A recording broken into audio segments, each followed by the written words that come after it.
Cet échec scolaire, finalement, à quoi est-ce que vous l'attribuez? Parce que vous aviez des aptitudes, vous l'avez démontré plus tard. Moi, je suis absolument fasciné d'avoir fait tout ce que j'ai fait, alors que, vous l'avez très bien raconté tout à l'heure, il fallait m'orienter vers une profession manuelle. J'étais donc inapte à tout effort intellectuel pour montrer la précision des psychologues pour enfants de l'époque. Ça peut durer aujourd'hui. Oui. Hypothèse.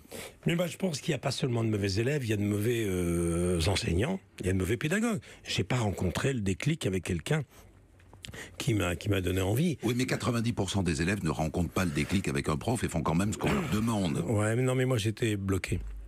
Je pensais à autre chose. Je voulais monter dans le train, je voulais quitter tout ça. Je l'ai raconté dans le livre. Et je voulais revenir uniquement face au tribunal de la famille en ayant réussi des petites choses.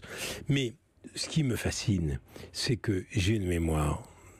Les reporters sportifs ont une mémoire exceptionnelle. J'ai une très grande mémoire. J'ai passé mes diplômes de pilote d'hélicoptère. Je pilote des avions. En ce moment, je travaille sur un bimoteur. Je commence à piloter aux instruments, dans des conditions des commandants de bord. Comment, avec cette mémoire-là, avec cette virtuosité quand même intellectuelle, je vois quand même un film par jour, j'interviewe sur le plateau de Vivement Dimanche une vingtaine d'invités, je vois toutes les pièces, je vois tous les films, je lis tous les bouquins. Comment, avec ça, j'ai pas fait d'études, faudra qu'on m'explique. J'aurais dû passer tous les diplômes, les plus hauts diplômes. Mais même quand vous voulez passer steward à Air France, vous n'y arrivez pas. Ouais, ben non, je balaye les caravelles. Vous finissez à balayer les avions. Ouais. C'est-à-dire comme s'il y avait une résistance au système. Oui, et puis...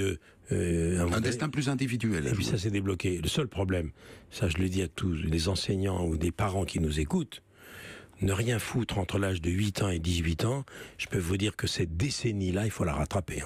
Parce qu'entre 8 ans et 18 ans, c'est là où on passe son bac, c'est là où on rentre à l'université, c'est là où on commence à penser à la vie active. 8 ans, 18 ans, c'est un trou béant.